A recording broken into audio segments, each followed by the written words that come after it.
Students, now we are starting with gravitational potential.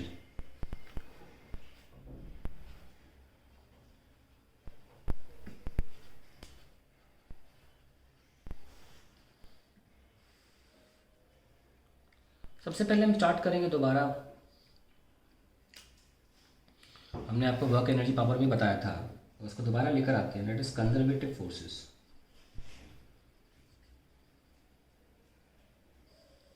क्या बताया था हमने? These are the forces by which the work done is independent of path followed to do that work.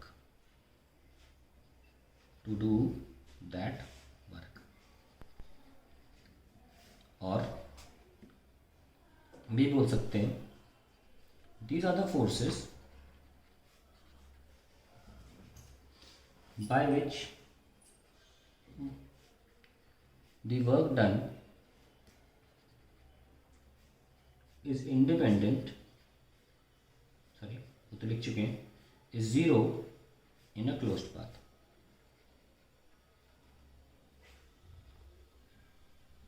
तो ये हमारा conservative force की definition है। अब इस बात को हम प्रूव भी करना चाहते हैं। क्या बात? कि भाई इंडिपेंडेंट ऑफ पाथ, इस बात को हम प्रूव करना चाहते हैं। आइए प्रूव करते हैं।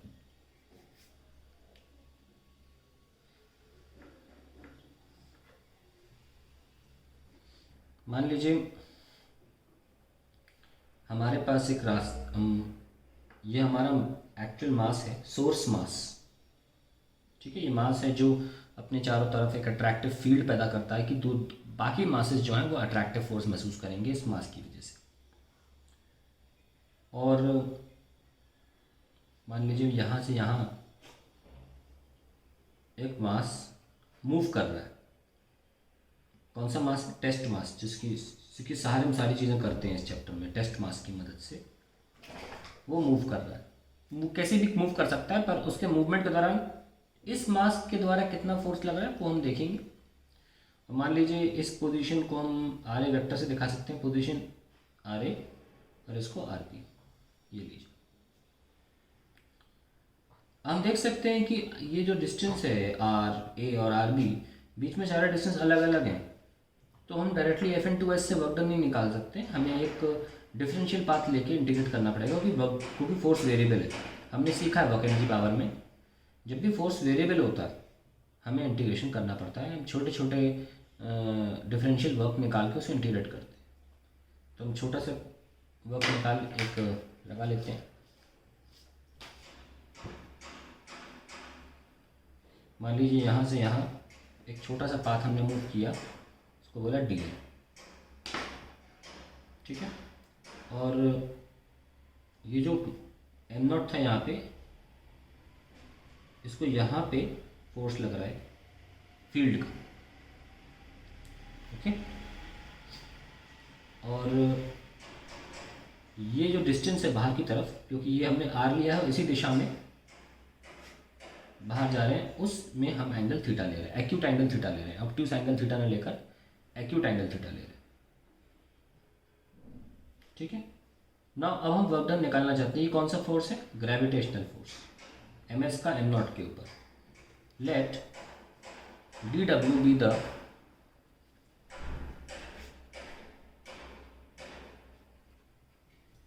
Small work done in moving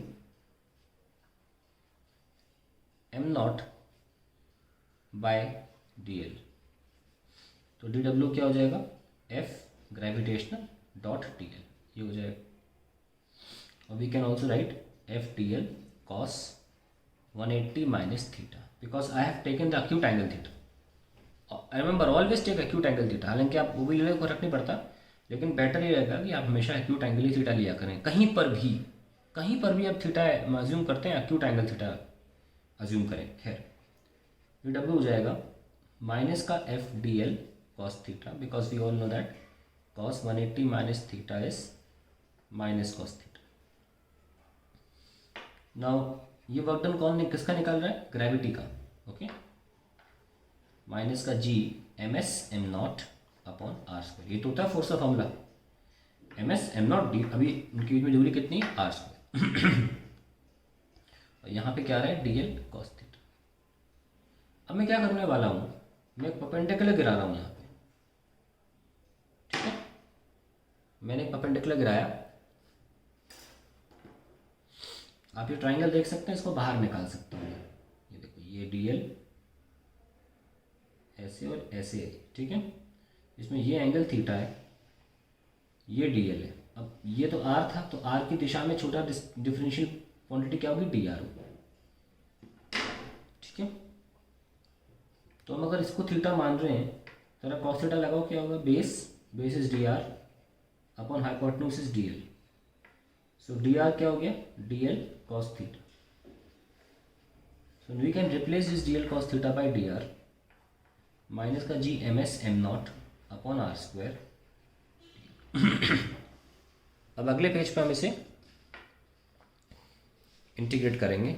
और देखो ज़रूरी भी था, क्योंकि अगर आपका आर स्क्वायर प्रेप डी एल के सारे इंटीग्रेट नहीं कर सकते थे, तो डी आर में चेंज करना ज़रूरी भी था। आइए करते हैं इसको।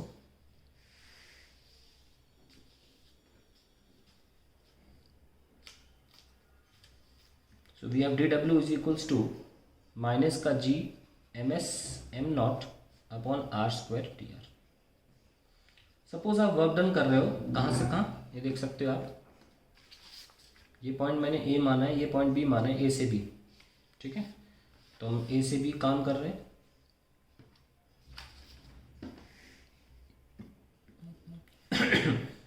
जी M S M naught R A से R B 1/r square D are.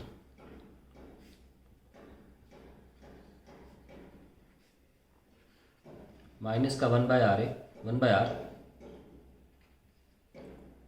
ये लीजिए, क्या आया? G M S M naught, ये अंदर भेज दो, माइनस माइनस प्लस, एग्रेट R B minus R A. Work done आया ए से बी।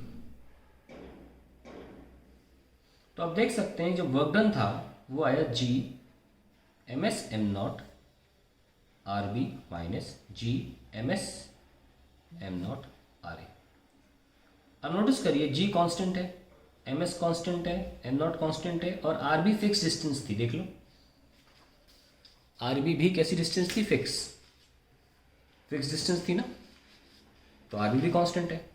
ऐसी ये टर्म भी कांस्टेंट है, यानी कि वर्क डन जो था between points A and B वो constant term 1 minus constant term 2 के बीच में आया, तो आंसर भी कांस्टेंट ही आता रहेगा। इससे क्या साबित हुआ? इससे ये साबित हुआ कि अगर हमने कोई और दूरी, कोई और पाथ लिया होता, या कोई और पाथ लिया होता, कैसा भी पाथ लिया होता, ब्लू पेन से दिखा देता हूँ। सपोज हमने ये पाथ लिया होता, ऊपर खापड़ कोई भी पाथ ले लेते, कैसा भी पाथ ले लेते, सपोज ये हम ऐसा ऐसे आते, या मान लो ऐसे आ जाते, कोई फर्क नहीं पड़ता उससे, क्योंकि हमारे एंड एक्सप्रेशन में पाथ की इंफॉर्मेशन नहीं है। हमारे एंड एक्सप्रेशन में सिर्फ इनिशियल फाइनल पॉइंट इंपॉर्टेंट है। ये बदल सकते हो तुम डेफिनेटली, लेकिन तुम मासेस नहीं बदलना चाहोगे, तुम इनिशियल फाइनल पॉइंट बदल सकते हो। इसलिए हम ये बोलते हैं कि कंजर्वेटिव फोर्सेस क्या होते हैं? Conservative forces are the forces by which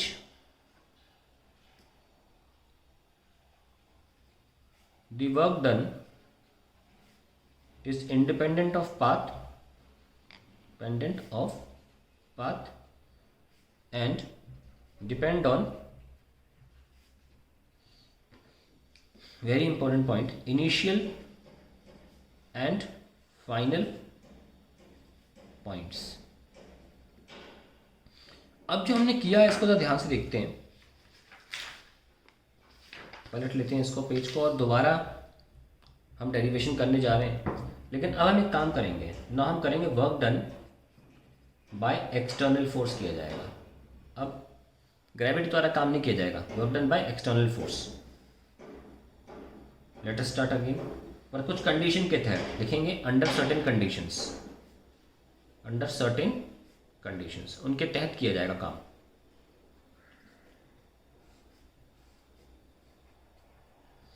बिल्कुल वही डायग्राम, सब कुछ वही है।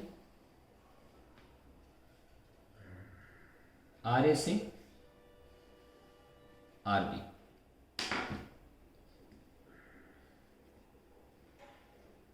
ये रैंडम थी जगह, क्योंकि क्या होता है ना, कोई भी सब्जेक्ट हो, किताब जो प्रिंट होती है ना पब्लिकेशन में, उसमें एक सिंपल चीज़ फॉलो की जाती है। अगर सफिक्स लग रहा है तो चीज़ें फिक्स्ड हैं, यानी कि डिफ्रेंशिएट करोगे जीरो आ जाएगा। और अगर सफिक्स नहीं लगा रहे तो वेरिएबल बदल सकती है। इसलिए जब जो ये आर था, ये किसी भी दूरी को दिखा सकता है एम एस मास से, ठीक है। अब यहाँ पे एम एस पहुँच चुका है, इस पर ग्रेविटी का फोर्स कैसे लगता है, अट्रैक्टिव टूवर्ड्स इधर, ये एफ जी ए। और हम जो लगा रहे हैं एक्सटर्नल, अब हम जो कर रहे हैं वो इधर लगना चाहिए, कि ये पहली कंडीशन है। क्या वर्क डन करना है, कंडीशन पहली क्या है, फर्स्ट कंडीशन है विदाउट एक्सेलरेशन, ये पहली कंडीशन है। एक्सेलरेशन नहीं होना चाहिए, यानी कि नेट, दैट मीन्स इसका मतलब होता है नेट फोर्स जीरो। तो हमने ऑब्वियसली एक्सटर्नल फोर्स तो वहीं लगाना पड़ेगा ना, एफ जी से दूर। और हम अब एक्सटर्नल फोर्स द्वारा काम निकालेंगे, ये डी एल है, हमने थीटा माना ही था। आइए शुरू करते हैं। Let D W E X T be the small work done by external force.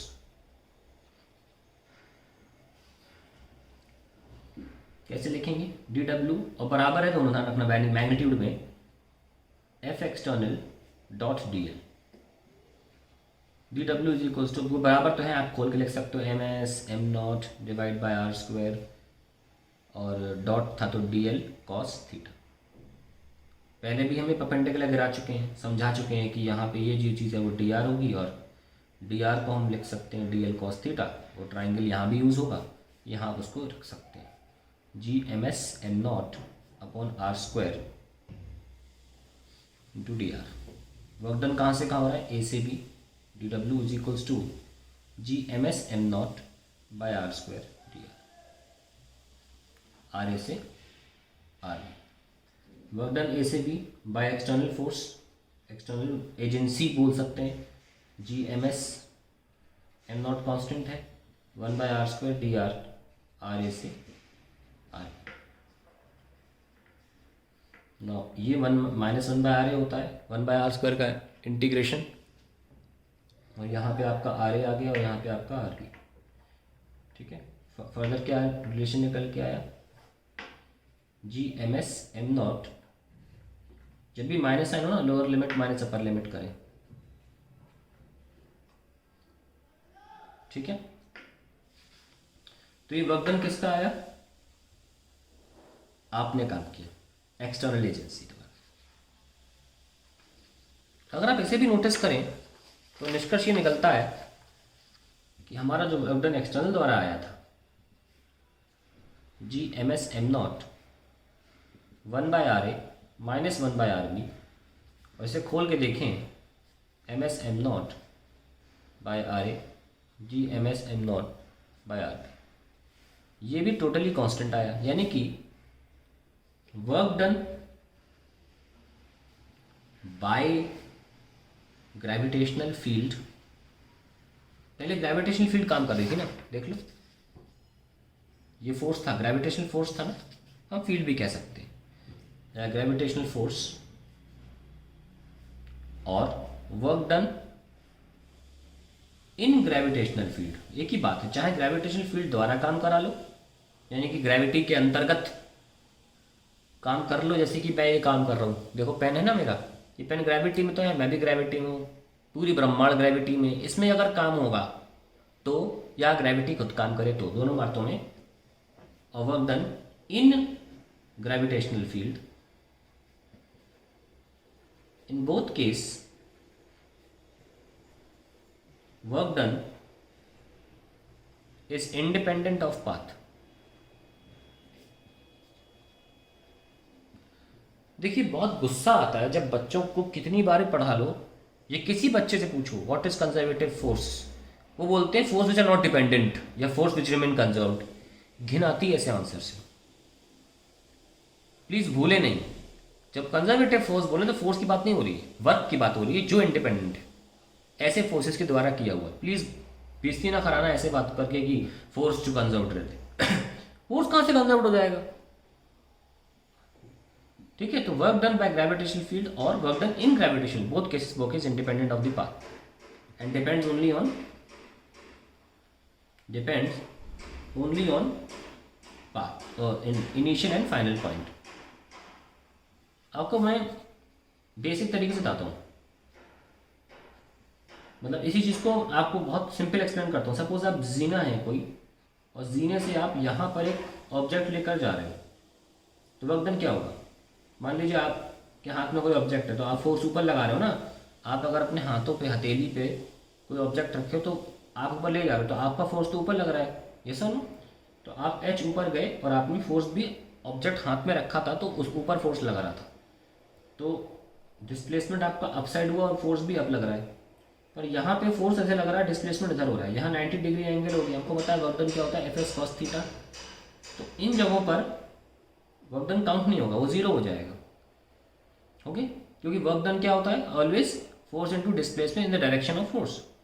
पर डायरेक्शन ऑफ फोर्स की डायरेक्शन में इन जीरो पर फ्लैट जगहों पर डिस्प्लेसमेंट हो ही नहीं रहा, इसलिए यहाँ यहाँ यहाँ यहाँ वर्क डन जीरो है, सिर्फ यहाँ काउंट होगा। तो मान लो H1 H2 H3 H4 H5 ये सब है, तो वर्क डन क्या होगा। आप ऊपर अब किसी बॉडी पर नीचे तो mg लग रहा होता है ना, और आप ऊपर भी mg ही लगा रहे होगे आप, क्योंकि हमारी डेफिनेशन ये कहती है विदाउट एक्सेलरेशन। तो जितना मान लो ये रखा है, ये पेन है, तो जितना नीचे mg लग रहा है उतना ही तो फोर्स ऊपर लगा रहा हूँ। मेरा हथेली उछल थोड़ी ना ये उछलेगा, तो कोलियों एक्सेलरेशन कर रहा हूँ, विदाउट एक्सेलरेशन इसीलिए बोला गया था। तो ये भी mg ही होगा। तो वर्क डन क्या होगा, total mg h1 plus h2 plus h3 and so on h5, finally बोल लिया mgh। और अगर मान लीजिए मैं डायरेक्ट ऊपर उठा के ले जाऊँ तो फिर तो कोई इशू ही नहीं है, तब भी देखो mgh आया।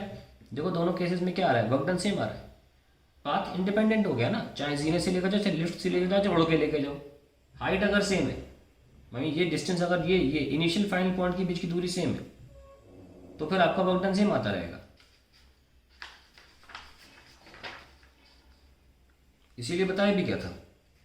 अभी हम बस इंपॉर्टेंट बात क्या है कि work done by external force क्या है, G M S M naught 1 by R A minus 1 by R, ये आया। आप कितने ये एक्सटर्नल द्वारा था, ठीक है। आपने क्या किया, आप ऐसे से ऐसे आए थे, ये आर ए है और ये आर बी है। अब मुझे बताइए एक्सटर्नल द्वारा किया हुआ काम था, उसमें R A minus R B आया था, देख लो एक्सटर्नल में R A minus R B था, ये एम नॉट था, ये एम एस था। नाउ क्या आप देख पा रहे हैं कि R A is less than R B, तो 1 बाय आर ए क्या होगा, greater than 1 by R B. Yes or no? So when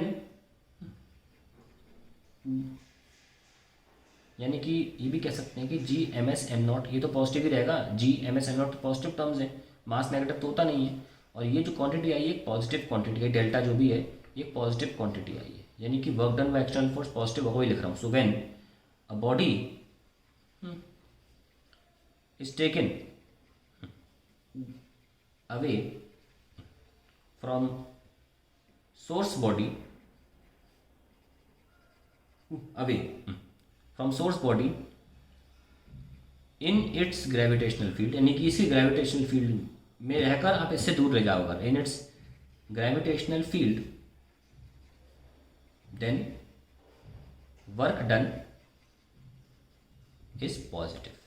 very important expression, extremely important statement, expression बोल दिया, वेरी इंपॉर्टेंट स्टेटमेंट। और अगर आप work done A B by field की बात करें तो क्या हो रहा है, G M S M naught उल्टा आया था, 1 by R B minus 1 by R A, इसमें क्या लिखोगे, व्हेन अ बॉडी टेकन नहीं होता, क्योंकि आप एक्सटर्नल नहीं है, बोलेंगे मूव्स। उसमें भी हम ये डायग्राम यूज किया था, तो हम बोलेंगे व्हेन बॉडी मूव्स। टेकन में बोलना, टेकन तो हम ले जा रहे हैं ना, इसलिए टेकन वर्ड, इसमें मूव्स आएगा। When a body moves away from source body या source mass in its gravitational field, away बोला है, in its gravitational field, then work done by field is negative. क्यों?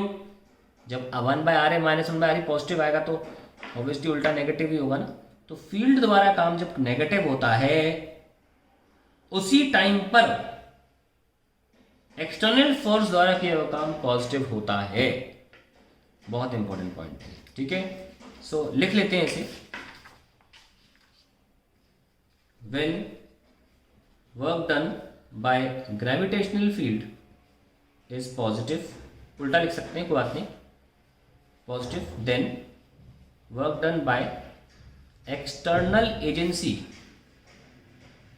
इज नेगेटिव, और when, जो हमने आपको दिखाया करके, ये जो लिखा था वो उल्टा लिखा है, जो दिखाया करके वो था work done by gravitational field या फोर्स बोल दीजिए is negative, then work done by external agency